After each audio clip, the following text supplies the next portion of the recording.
Hi there and welcome to Real Talk Fitness with AMPT. I'm your host, Ashley Cummins, the owner and founder of AMPT. I'm also a busy mum of two energetic boys. And in today's episode, it's more than just fitness. We're talking body image and, keeping yourself small and trapped. Today I have Ella on, a nutritionist and a coach, that she's found over time eating more, performing better, and feeling free. And we speak about things like calorie surpluses, undereating, the pressure of social media, and body image, and the mental battle that so many women are facing when they're told to shrink themselves for validation. So let's dive in. So welcome to the podcast, Ella. Thank you. Excited to be here. It's very, very exciting. Like I said, I felt like I had to press record before I got way into everything. Yeah. But for everybody listening, I'm sitting down with Ella, that is a nutritionist and a coach, and someone that's always been incredibly passionate about nutrition. And we'll kind of get into that as the podcast goes on. But I think that something that a lot of people struggle to understand, and so many women have been taught to eat less or train more or be smaller and take up less space. Bringing Ella onto the podcast today to speak about calorie surpluses, undereating, and even foremost, the little bit that we just chatted about before pressing record is about how food can affect our stomach, our skin, and then how that all relates to, I guess, body image and performance versus aesthetics, because that's a huge one, I think, a lot with social media, and the mental battle that a lot of women can go through and learning to fuel themselves properly. So, again, thank you so much. And I feel like this conversation is going to help a lot of people. So before we dive into everything, tell everyone a little bit about yourself. First of all, thank you so much for having me on and giving me a platform to actually share my experience and everything with women, because I think this topic is so important to talk about. But I'm 23. I'm an online nutritionist. So I did nutrition science degree at uni along with a business admin degree. And I'm also a powerlifter as well. And yeah, I'm just really passionate about all things health and fitness and helping women feel and look their best. And it really comes from how I struggled for years and years with undereating, feeling like I had nowhere to actually get proper, real information from as well. So I just want to share my whole experience and help women not feel the way I did. Yeah. And I think that's so important because, like I know that myself, I have been there, and I feel like that was the whole fitness modeling industry. And, hats off to everybody that, and, still does that. Not saying that it's not a sport in itself, but I feel that body image and fuel and food and how it works, the understanding is definitely not deep enough of what people read. So, I guess when you say that, you struggled yourself with body image and sort of led you into studying it and sort of getting into helping other people, how did you personally overcome that? To be honest, I think the biggest switch was unfollowing a lot of people on Instagram that didn't show what I think was helpful for me. So I've actually switched a lot of my social media to following athletes who fuel properly and train for performance rather than aesthetics. But also, I think switching myself from just training for aesthetics to training to perform and be strong has completely changed my mindset. And seriously, learning a lot of nutrition science through my degree has taught me that women actually need a lot more food than they think they really do. So I think the education piece is missing for a lot of young women. And I think that the more they learn about nutrition, the more they'll realize that they really need to eat more, and training for performance is so empowering and rewarding compared to just training for aesthetics. Yeah, which I like 100%, which is why I reached out, because I was reading some stats. I don't know what research it was on, but basically they say that from the age of 5 to 7, girls start to talk about their weight, and there is a stat out there that 80% of women by the age of the 17 are hating the way that they look.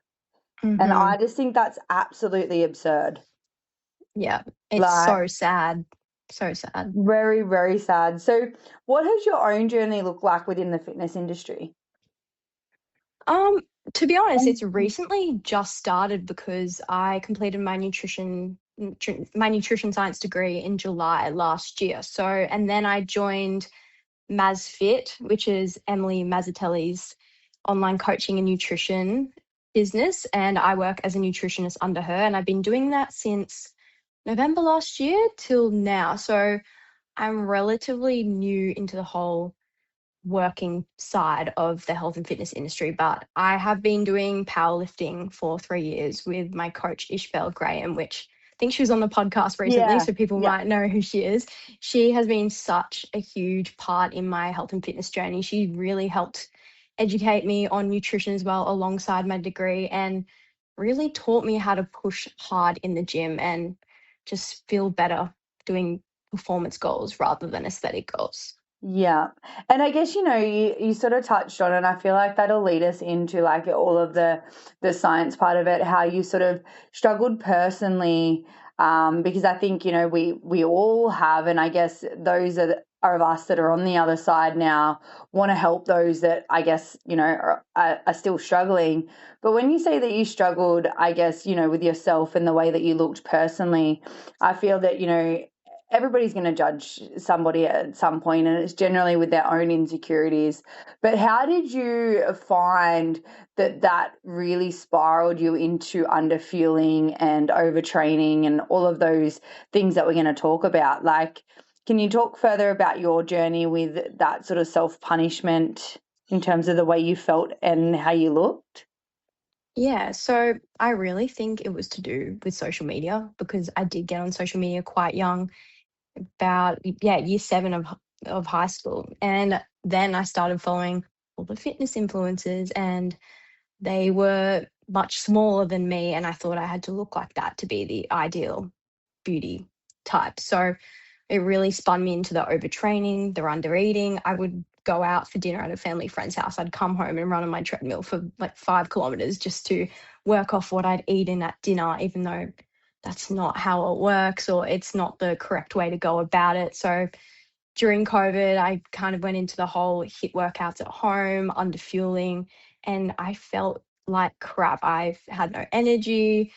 My hormones were out of whack. I wasn't getting my period at all. And yeah, it was really just a crappy time. I do think it was a big thing to do with social media and the beauty standard of smaller equaling more attractive.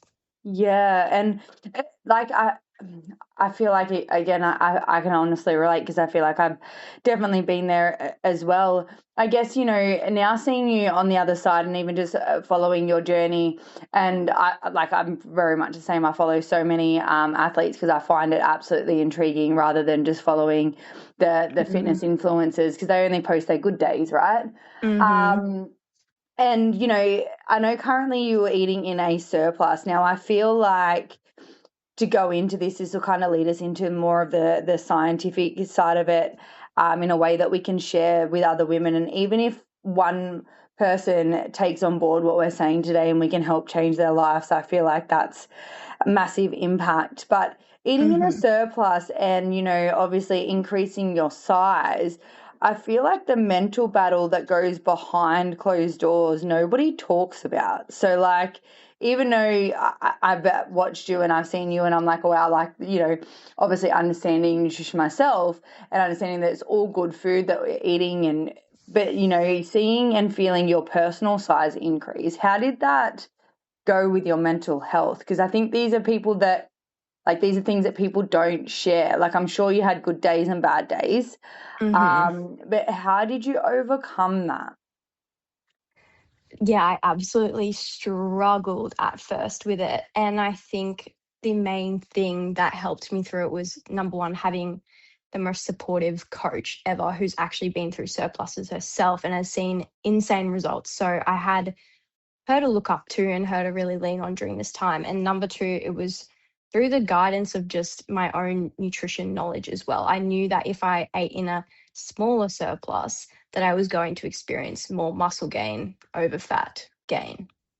Yeah. And that's still like overall size, right? Which is kind of getting us back to Yeah. that whole of women wanting to be smaller. And, if their size 6 clothes don't fit anymore and they don't understand the science behind that, might not be body fat. Like, you actually might be changing your body composition and having, good influences and good coaches. What advice would you give to anybody that, is wanting to stay in that certain size, but also wanting to get stronger? Like, I feel like that contradicts itself so much, and Mhm. which is what you sort of said before in that cycle that you do. They, like, these sort of people go out for dinner, or they might not even live their life because they don't want to go off plan, or they don't want to have to go up in a size of clothes. So, like, can you sort of explain that part of your journey? Because I'm sure that your shape and size has changed over the surplus, and, obviously training for performance rather than for aesthetics. Can you talk us through, like, a little bit about that, just for the general person listening, in a way that they can understand with informative information? Because I think that's the piece of puzzle that people are missing. Mm, Like, it's not science-based that they're reading. They're just following, as we said, fitness influencers. yeah.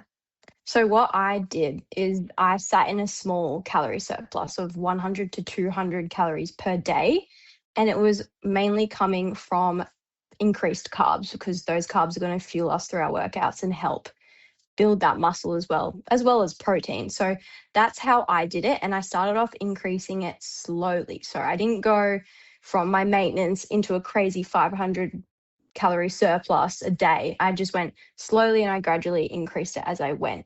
And as my hunger cues and my weight stabilized, I would just add more calories, 50 more each week. And that is the way I did it. And I didn't see much fat gain. Obviously, my body did change because obviously number one, carbs, they hold more water and it just makes you feel a bit more fuller in your muscles.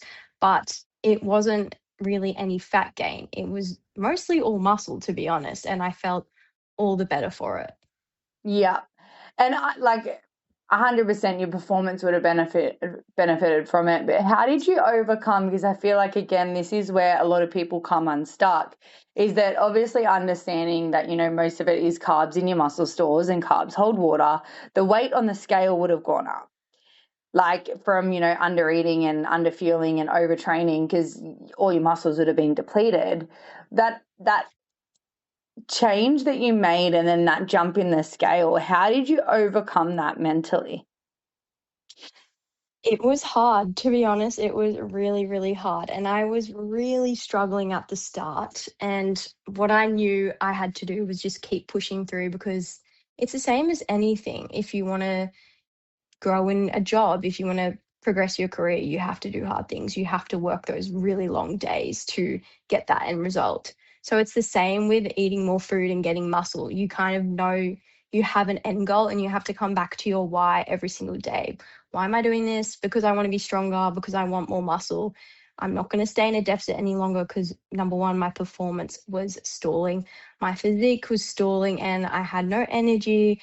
I had no social life because I was so scared to go out and eat food and go off plan, like you said. And it was really just coming back to my why every single day and having such supportive people around me to remind me of my why as well and reminding me that my self worth doesn't equal how I look. It's so much more than that.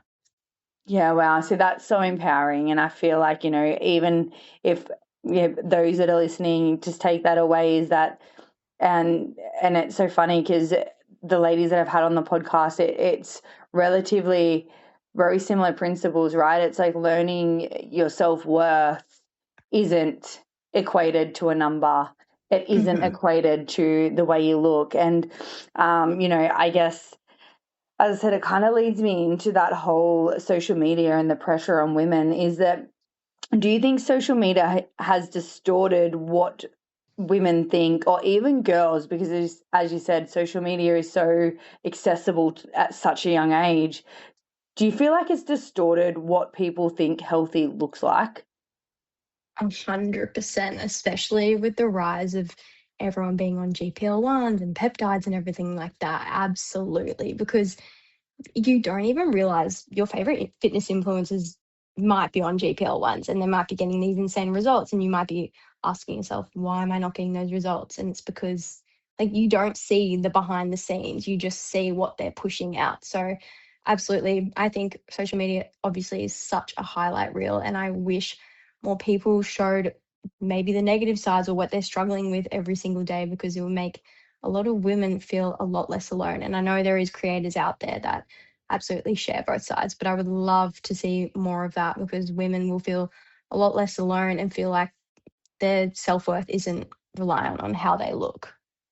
Yeah, which that's crazy. And like with the whole online thing, and I guess, obviously your platform is so positive in, and even just the like self-confidence and stuff of the way, you look and stuff on social media, like it is raw, it is real. But what pressures do you feel that women feel by, as you said, like these influencers, like now understanding and studying what you have studied, like these influencers that they follow, do you feel that that's even achievable for these people that are following?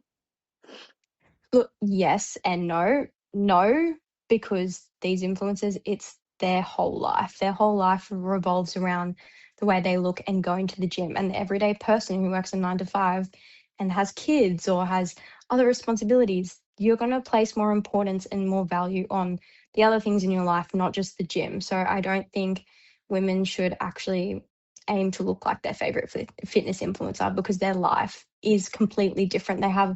Most of them have a lot of time to go to the gym, get their 10K steps in, track all their food, meal prep, but the normal person doesn't have all that time and they have to just make do with what they can. Obviously, there's things in place like meal prepping and getting up earlier for the gym that can help people get towards their goals, but I don't think people necessarily should try look like their favorite fitness influencer. Yeah, no, I think that like that sentence in itself, I feel like a lot of people need to recognize that.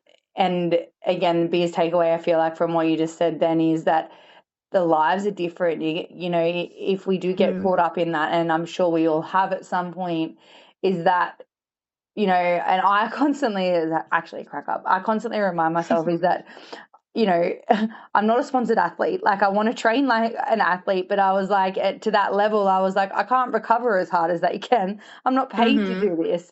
So like it's the same sort of thing, right? It's kind of like, as you said, yes, it's possible, yet lifestyle factors weigh real heavy on what you can do. Yeah. Yeah. And like the other thing that I think is really interesting, and I really would love your scientific opinion on, is why do you think so many women are scared to eat more food? So, like, as you said before, and I obviously, respect that and understand it. So, like, the small calorie surplus, but why do you think so many women are scared to eat more? Like, majority of people that I speak to and they tell me what they're eating, I'm like, holy shit, you're eating like this 1,200 calories, or some of them even 1,500, yet they're over 100 kilos. And it's like, why do you feel like so many people are scared to eat more food? I do think it comes down to societal expectations of what women think they must look like to earn attention, to earn validation. And I also think it's such a control thing as well. A lot of women, I think, turn towards food to control that when they feel like their life is out of control. So I really think it's the fear of losing control, the fear of like loss of discipline, because apparently if you gain weight, you've lost your discipline, but that's not the case if you were doing it in a way like intentionally. But I Yeah. really think women are really scared of what their body will do once they start listening to it as well, because they've restricted themselves for so long. They think they will go into that all or nothing mindset and just gain all this weight. But if you do it the right way with the right education, that won't be the case. You'll feel so much better. You'll perform so much better in the gym as well. Yeah. So I guess with your education, like if someone, and I'm sure a lot of listeners today will probably be like, yep, that's me. So hopefully we can help them. But, if they are following like a 1200 calorie sort of diet, obviously are needing more, what are your suggestions in terms of getting them there healthy? Because as you said, you can't just go from that to eating basically their BMR because they're probably way out and their body's going to freak. What would you suggest for these sort of people?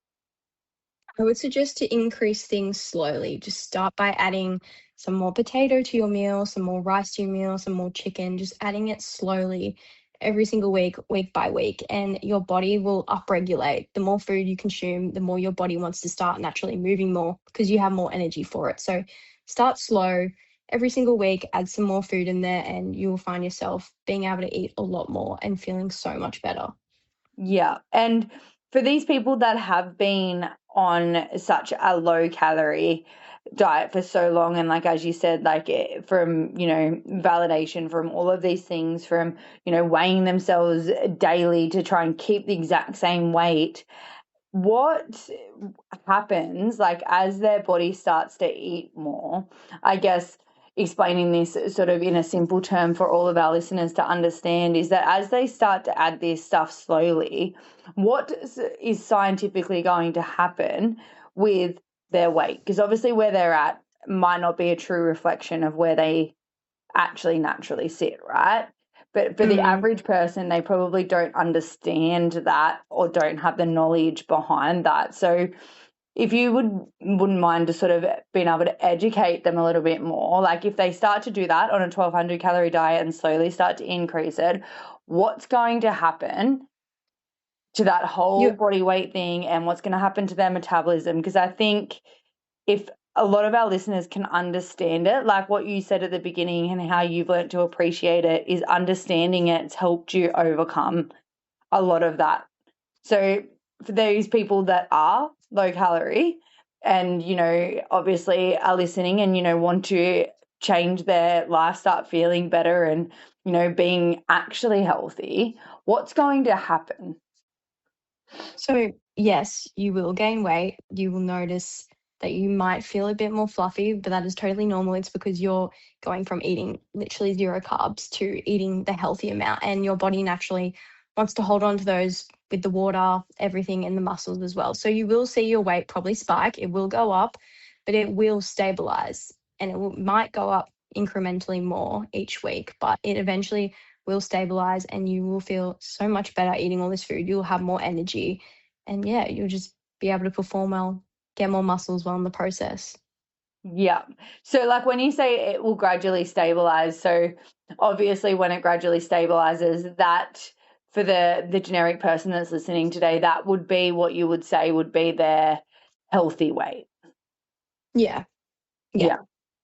Yeah, so I feel like a lot of people need to sort of understand that. And just to recap on what Ella just sort of spoke about is that, when you do have less carbs, like I like to explain it to people kind of like, I know, like a sandbag in a sense, is that when you add water to that sandbag, it's going to sort of get heavier. It's not going to get circumference bigger.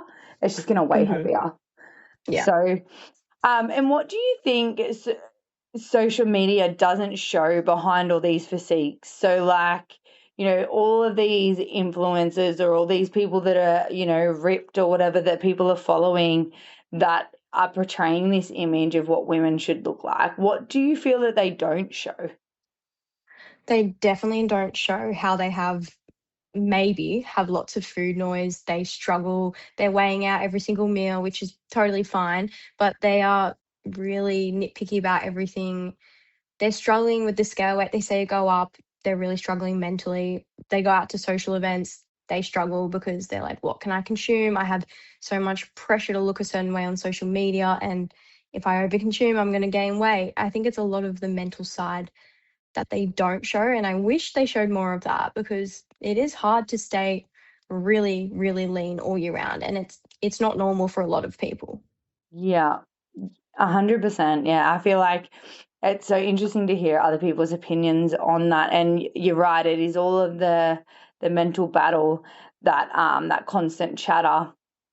And do you think, like, I feel like this is the biggest one is, do you think people confuse being skinny with being healthy? Absolutely. Absolutely. Because I think being overweight is so linked to being unhealthy that people think if they shrink themselves that they think that's healthy, but it's not. If you get past that weight where you are healthy and your body's functioning well, if you dip into where your hormones start not functioning well, that's not healthy. Just because you're smaller and you don't have physical weight on you doesn't mean you're necessarily healthier. Yeah, yeah. And I feel like that's a big one. So I guess with your education, what is a healthy body, like a woman's healthy body? Like, can you, I know that's very broad, but I guess, can you sort of explain that? So for a lot of people out there that are probably, fit into a size six and are at their ideal weight, but as you said, might not be healthy, what is that definition of health? I think it's where your body is functioning well. You can go out to social events and not fear that you're going to gain weight. If you have to work so hard for you to stay lean, then that's not where your body should sit. Your body should naturally sit higher. You shouldn't have to sacrifice going out and socializing and having a life to stay lean. That's not normal. So your hormones should be, you should have a regular menstrual cycle. You should be able to go out and socialize. You should be able to get through the day without having a huge crash at 3 p.m. and having to have a sleep. You should just be able to get through the day with energy. Yeah. And I feel like a lot of people, don't have that, and they feel that punishment is the only way to being this healthy. And I kind of, as I'm talking to you, I'm kind of got my hands up in the brackets like healthy. It's like that's not normal. Mm. You know, and how mentally damaging do you feel that this whole comparison has become? So mentally damaging. I think people are focusing way too much on how they look and everything to do with that and not focusing on their lives at all. I think women should really stop focusing on validation and attention from being their smaller self and actually focus on things that they want to focus on, like their career, their passions, hobbies, things like that, because so much is taken away from you when you are so focused on being lean and quote unquote healthy the whole time and not focusing on the life that's in front of you, like waiting to be lived. Yeah, that's so empowering because I feel like, there's been multiple times that, and I feel like, there is times like as you start to, train in different things, there's times where you need to focus more, but not 90%, like, that you should be out there living. And Hmm. like, I feel like all you see like on these, platforms and stuff is, you know, them training or them, as you said, you don't see any of the comparison of the mental battles and how probably unhappy some of these people are as well. Mm.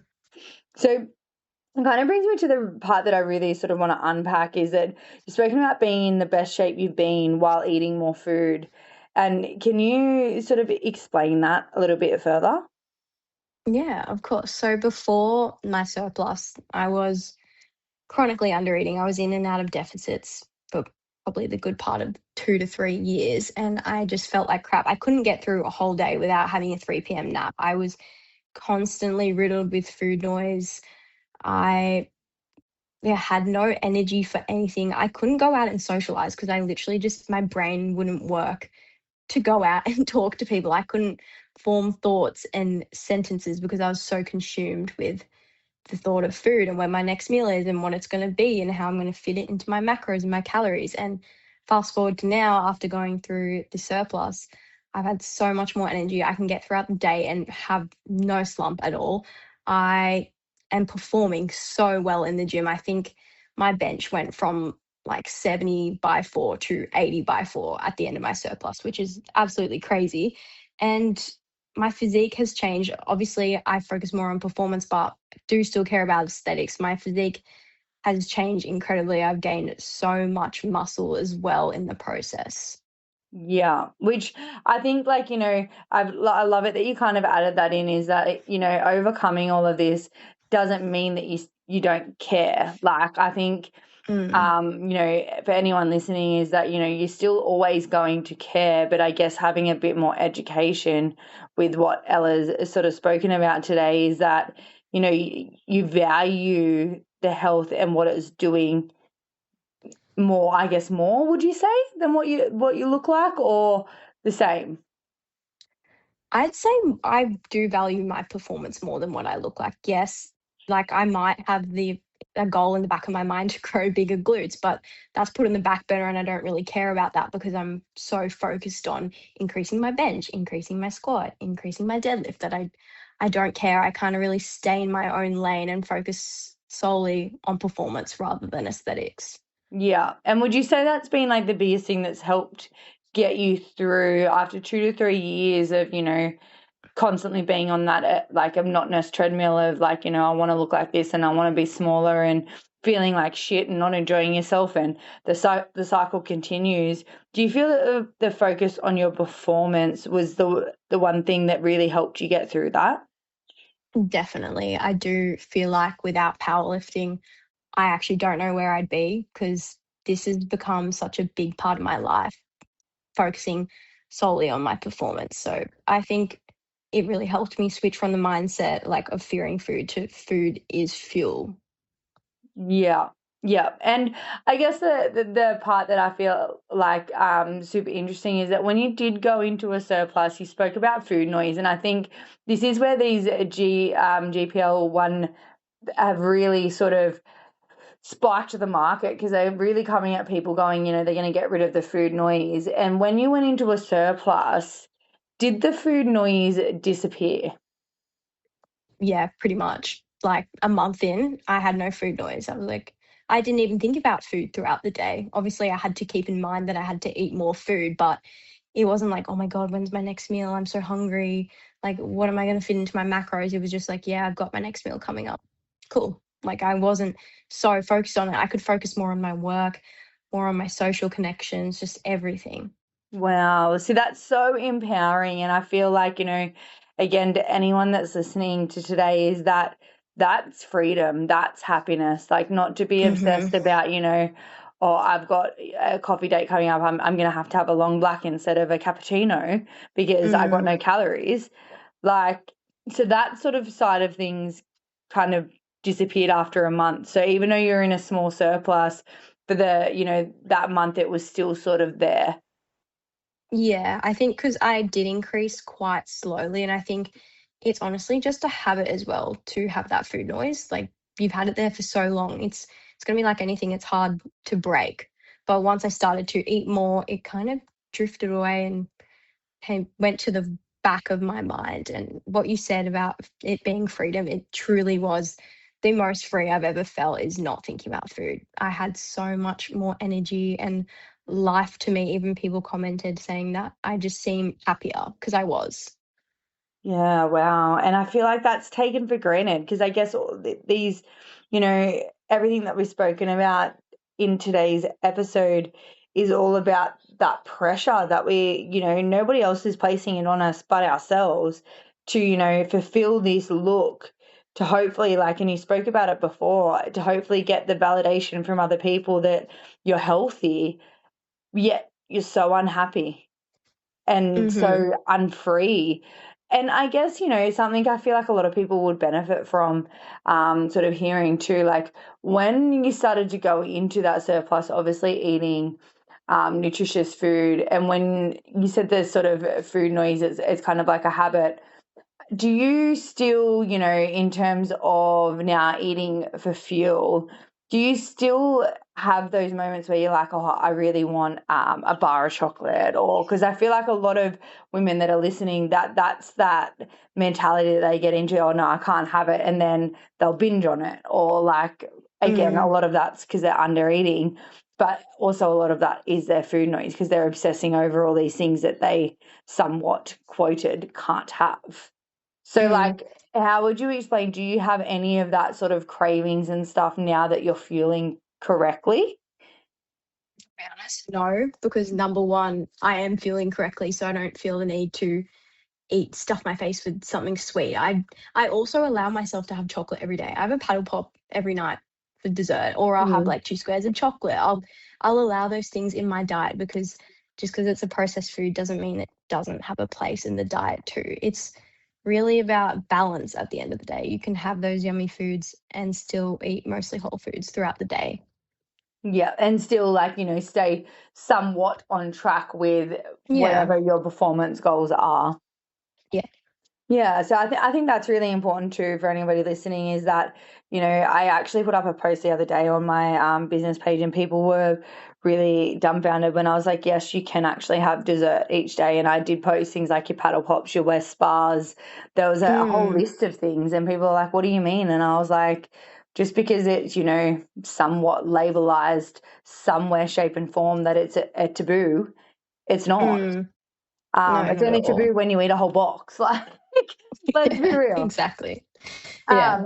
So I guess kind of leads me into how does under eating affect, like with your nutrition background, like the hormones, the recovery, the stress, people's sleep, energy, performance, muscle growth, and fat loss? Because I feel like that is the vicious circle a lot of people are in, like, the restrictive binge, and that never ending. And they actually end up, some, like, a good 20% of people that I've worked with actually end up heavier than what they ever were doing this vicious circle with bad stress, awful sleep, shitty energy.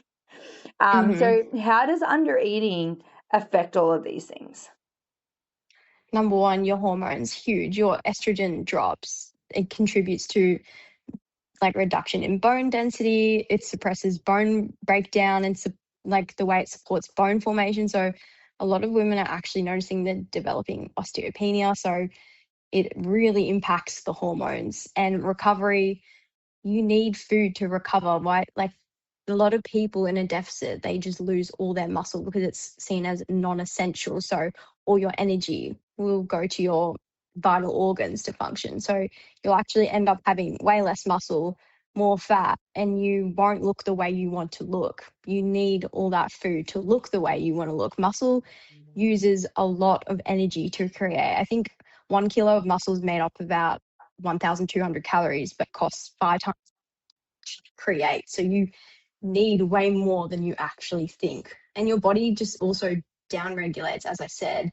Your incidental movement decreases, you become unfit because you have no energy to do anything either.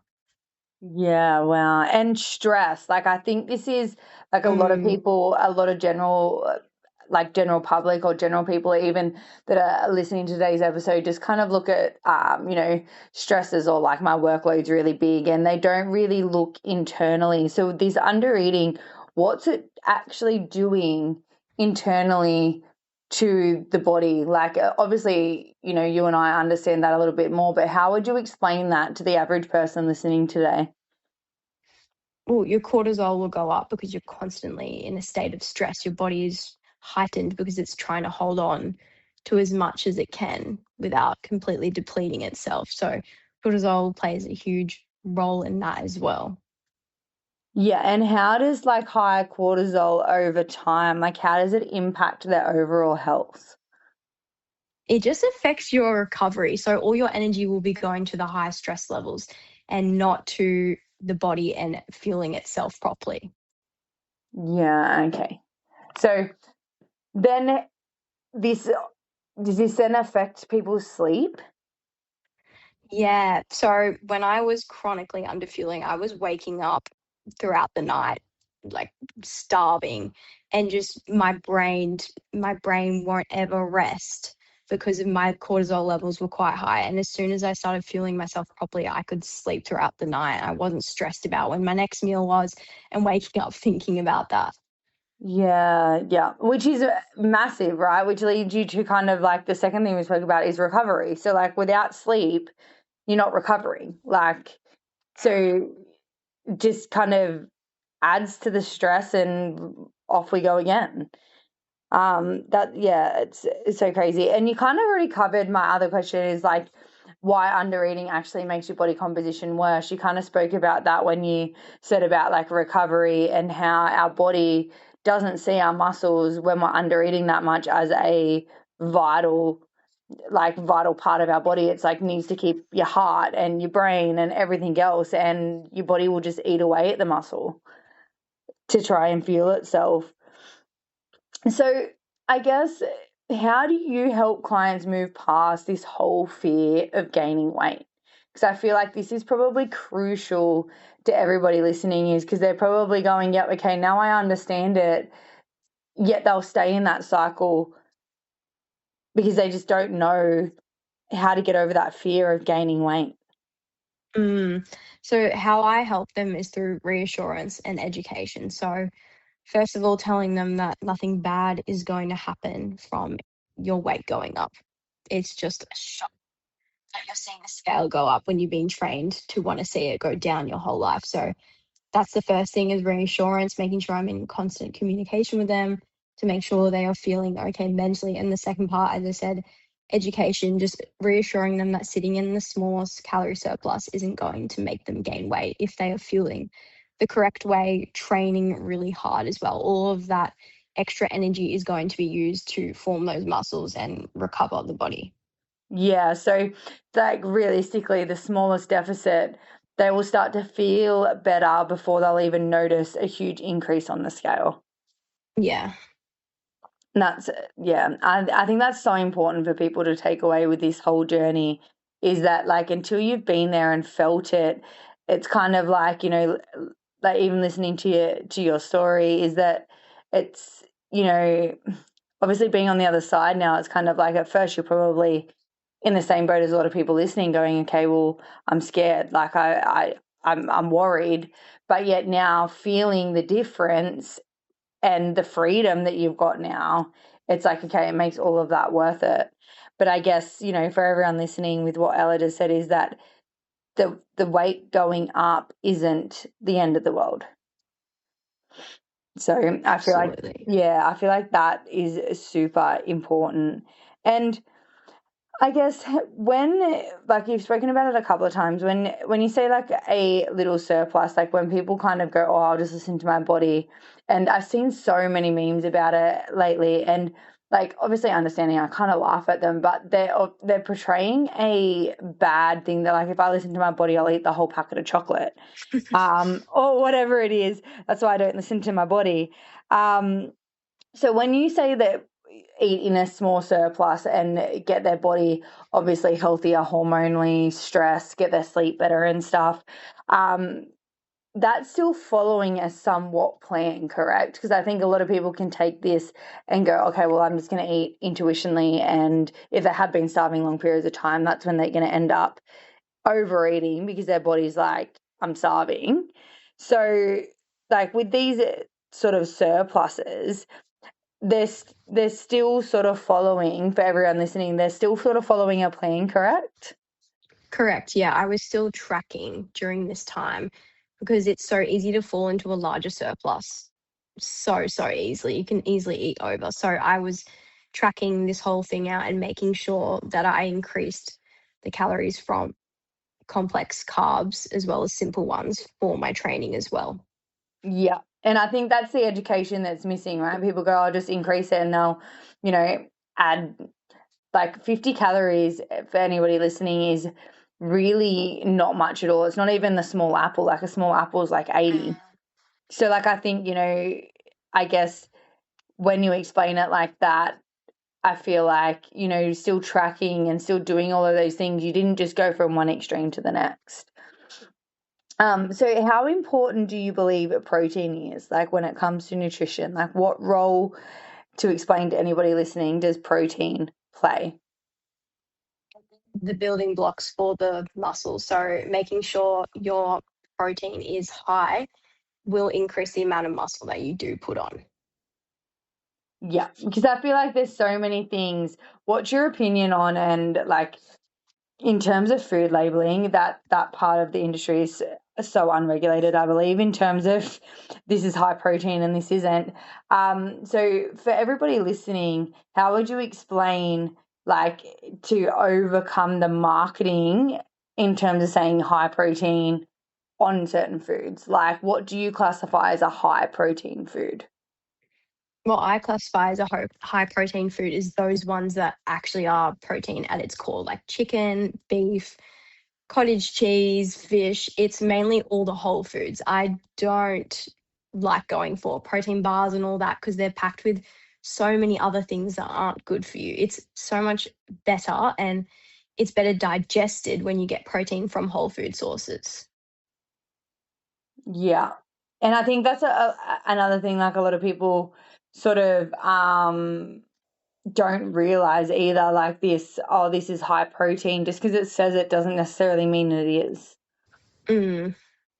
And what's your opinion on that? Like, obviously, because you do eat quite good whole foods, what is your opinion on all those other fillers that are put into this convenience of protein foods? It's so not needed in the diet. It will make you just feel worse. If you already struggle with gut issues, if you're having a protein bar, you're going to struggle even more. It's so much better to just get the protein from the actual source itself, like the chicken, the beef, the fish, and just I don't think those things are needed. They're also a lot higher calorie for the amount of protein than you're getting rather than the actual sources like the chicken, beef, fish, Yeah. etc.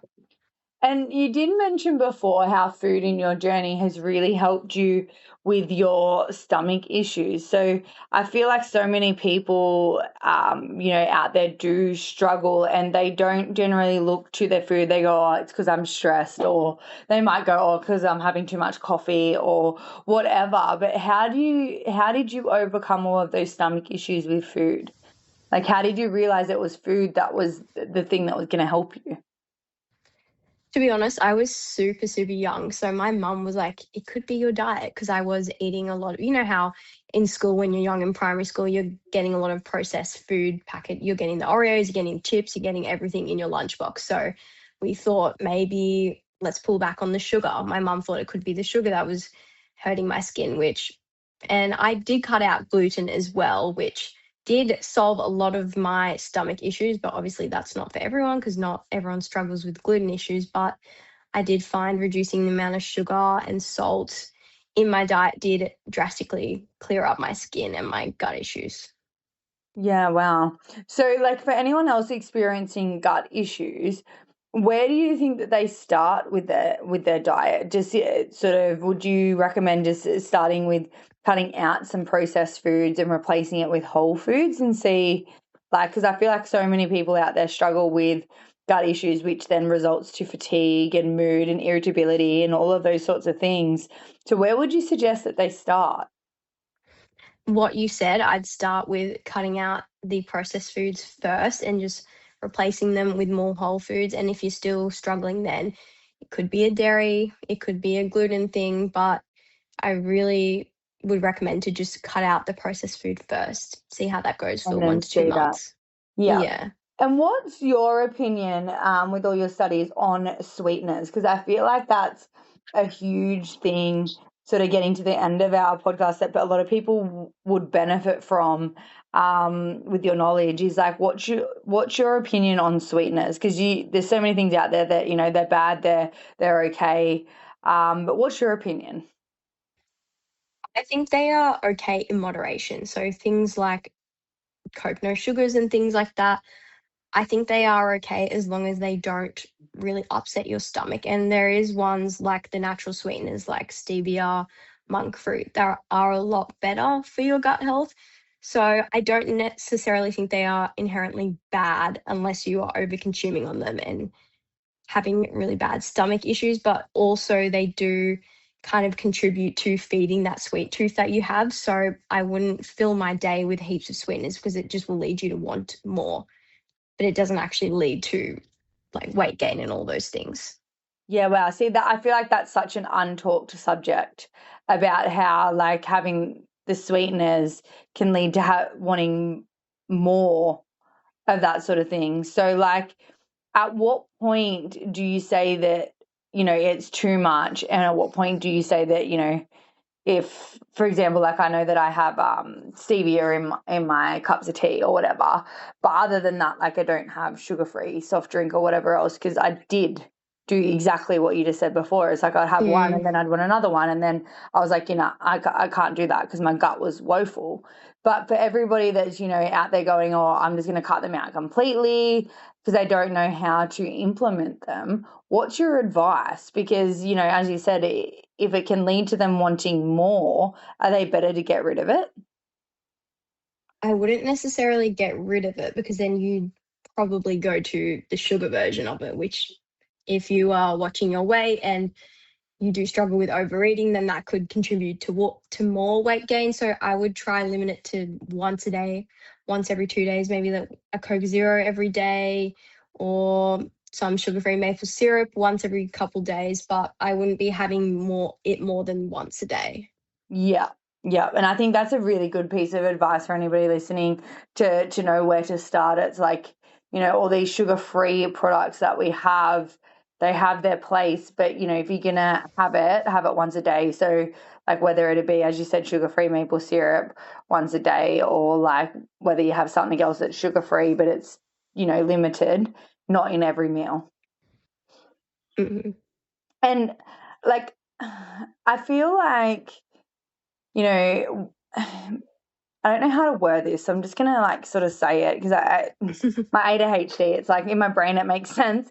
But like healthy to you now compared to healthy to you a few years ago, has that definition changed immensely with all your knowledge? Absolutely.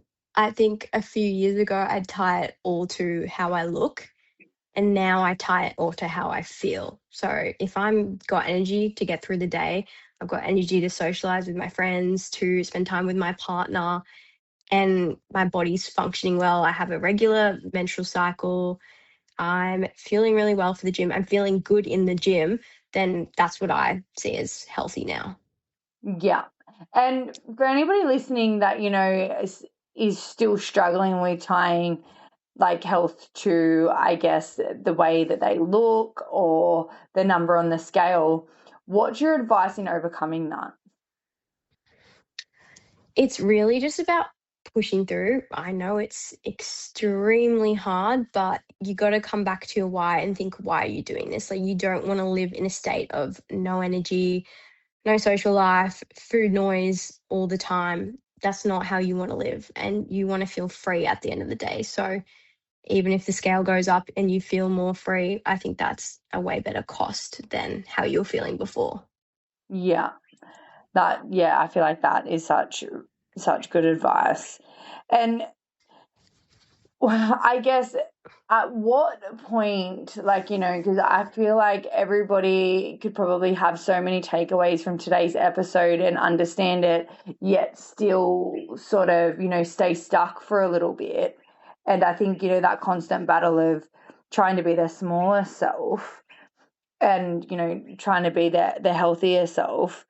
Like, majority of these people I'm talking about as well, and even anyone that is listening, like, that might not have such a good knowledge on food, where do you think that they start? Did you do any journaling or self-reflection or any of working through any of your self-beliefs throughout this journey? Absolutely. I still do journal every single day, but I really made sure I delved deep into it, as in, why do I fear gaining weight so much? Is it a control thing? Is it how I'm perceived? Is it, do I think I'm letting myself down if I'm gaining weight? So, highly recommend journaling because it really did center me each day and reminded me why I was on this journey too. Yeah. And, you know, like I know that even I personally was stuck in that a long time ago, that the fear of what other people would think, like when you have, Hmm. started this journey, and that, obviously you can see the gains in the gym, you can see all of that. Did you ever fear what other people would think? Oh, like, oh, Ella's gained weight. Like, everyone's going to have an opinion, but I guess, I feel like a lot of women get consumed by that, and that's enough for them to even stop, like, going any further with becoming healthy. Yeah, I definitely did fear that a lot. I did struggle with a lot of judgment and perception of how I was, sorry, how I was perceived. And I think it really came down to just focusing on me and remembering that my life is to be lived for me, not anyone else. And if someone has a comment about it, why do I care anyway? Because they are probably not commenting out of the goodness of their heart. They're doing it from a place of judgment. They're not happy with themselves, so they feel the need to comment on you. So I really just focused on me and my really close connections and blocked everyone else out.